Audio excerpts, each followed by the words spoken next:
Friend, आज मैं आप सबके सामने एक बहुत ही सस्पेंस थ्रिलर वाली कहानी बयां करने जा रहा हूं। आप लोग प्लीज़ मेरे चैनल से जुड़ें और चैनल को सब्सक्राइब करें और इस कहानी का आनंद लें। तो चलिए शुरू करते हैं ये कहानी। प्रिंसेस का बर्थडे एंड अतिक्ष का सच। एकांश यष्टि में पूरी तरह से खो चुका था। एकांश का जादू एक बार फिर यष्टि के ऊपर चला गया था। यष्टि के दोनों हाथों को अपने गिरफ्त में लिया। एकांश एकदम सुकून से अपनी अभी भी उसे ऊपर से घेरे हुए था। एकांश ने यष्टि से पूछा, लेट्स हैव ए बेबी। यष्टि के कान में जैसे ही ये बात पड़ी वो शर्मा गई। सच में चाहती हो, वो भी यही थी और श्रेया के लिए ये जिंदगी का सबसे बड़ा गिफ्ट होता। एकांश और यष्टि की तरफ से उसने कब से उनसे एक भाई की डिमांड की थी, फिर चाहे भाई होता या बहन।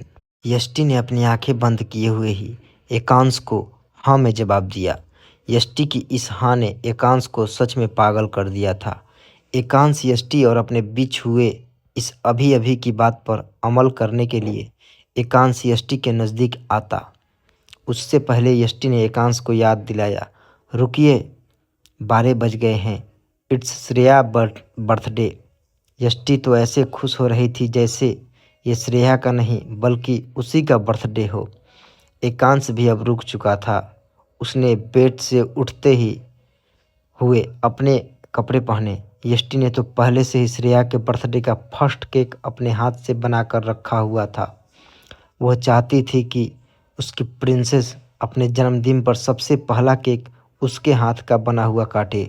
यष्टि ने भी जल्दी से अपने कपड़ों को संभाला और बेड से खड़ी हुई और फुर्ती से डोर से बाहर आई।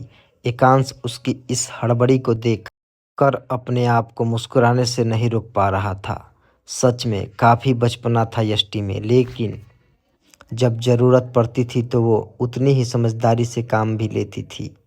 यही यष्टि की वो खूबसूरत थी जो एकांश को बेहद भाती थी।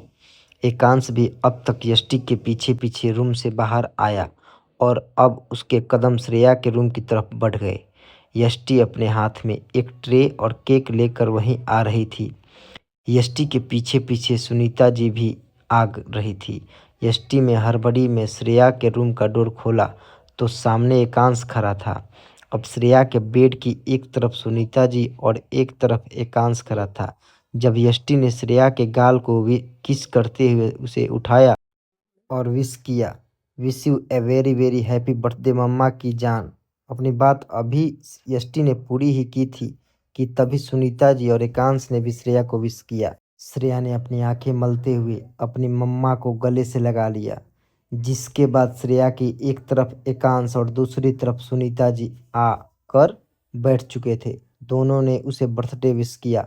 अब तक यष्टि ने पास में टेबल पर रखा श्रेया की पसंद का रेनबो केक उठाया और उसे श्रेया के सामने करते हुए कहा, baby, blow this candle and cut your cake.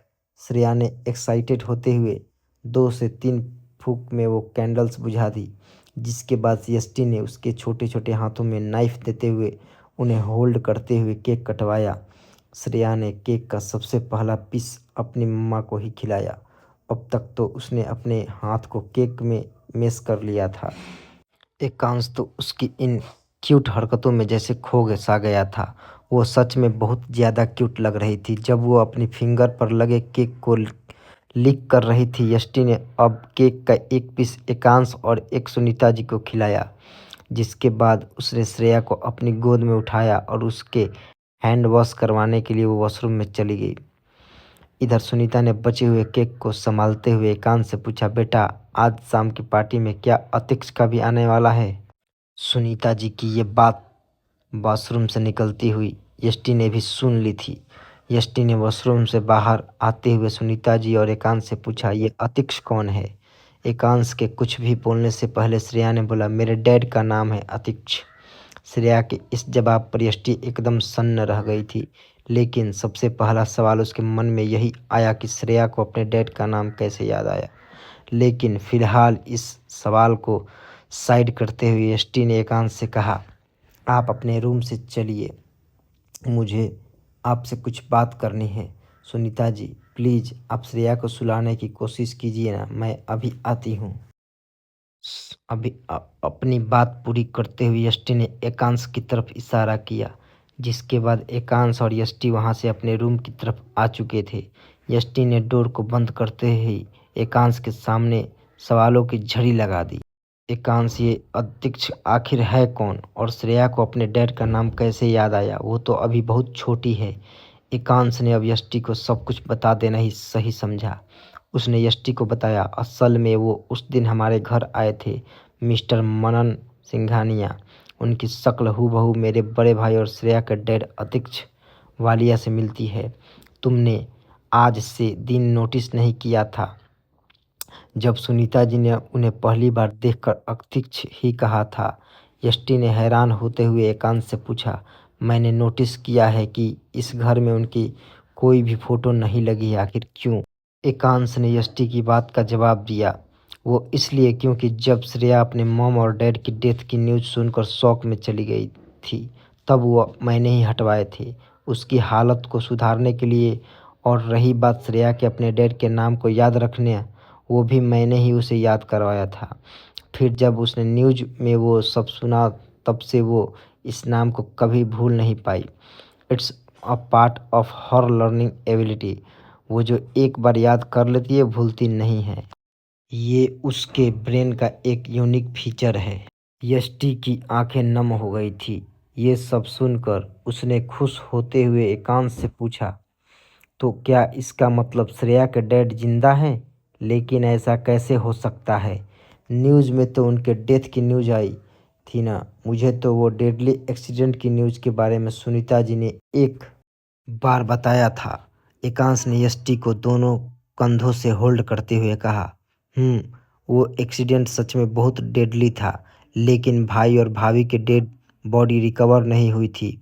मैं इस बात को सच मान लेता अगर वो डेड बॉडी रिकवर हो गई होती, लेकिन जब उस दिन मैंने मनन को अपनी आंखों के सामने देखा, मैं बता नहीं सकता कि मुझे कितनी खुशी हुई थी।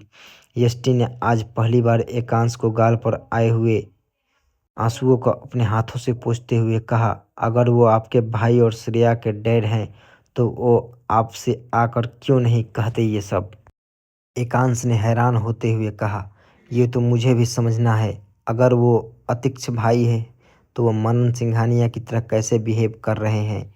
यू नो वॉट, सिर्फ अतिक्ष भाई की वजह से ही मैंने आपसे अपने दुश्मनी की कंपनी के साथ डील साइन की है। ये वही कंपनी है जो मेरी सबसे बड़ी दुश्मन है। इसी कंपनी के बिग बॉस को मैंने ठिकाने लगाया था, जिसने मेरे परिवार को नुकसान पहुंचाने की कोशिश की थी। यष्टि के लिए तो जैसे एक के बाद एक लेयर्स खुल रही थी। ये सब उसके लिए ही बहुत शौकीन था। यष्टि ने आकांश से पूछा, अगर वो आपके भाई हैं तो वो आपके नुकसान नहीं पहुंचाएंगे? एकांश ने यष्टि की तरफ पलटते हुए जवाब दिया, असल में उन्होंने ये सिर्फ मुझे बर्बाद करने के लिए की है। उन्हें इस बात का अंदाज़ा भी नहीं होगा कि मैंने ये डील क्यों साइन की है। सब कुछ जानते हुए भी मुझे पता है कि वो मुझे नुकसान पहुंचा सकते हैं, लेकिन मैं वो नुकसान झेलने के लिए रेडी हूँ, अपने भाई को पाने के बदले में। यष्टि ने एकांश को आइडिया दिया, आप एक काम क्यों नहीं करते? आप अपने भाई और श्रेया का डीएनए टेस्ट करवाइए। इससे सब सच सामने आ जाएगा कि वो आपके भाई हैं या नहीं। एकांश ने यष्टि की बात जवाब दिया, ये मैं पहले ही कर चुका हूँ। इसका रिजल्ट कल ही आने वाला है। जब वो हमारे घर आए थे, मैंने तभी ये काम कर लिया था। मुझे तो यहाँ तक पता है कि वो जाह्नवी को भी अपने इस चाल में इस्तेमाल कर रहे हैं, या हो सकता है वो उससे प्यार करते हैं और मानना नहीं चाहते। यष्टि के लिए दो एक के बाद एक सच की परत खुल रही थी, जिसने यष्टि को पूरी तरह से चौंका दिया था। अब कल आने वाला डीएनए टेस्ट का रिजल्ट ही सब सच सामने वाले आने वाला था।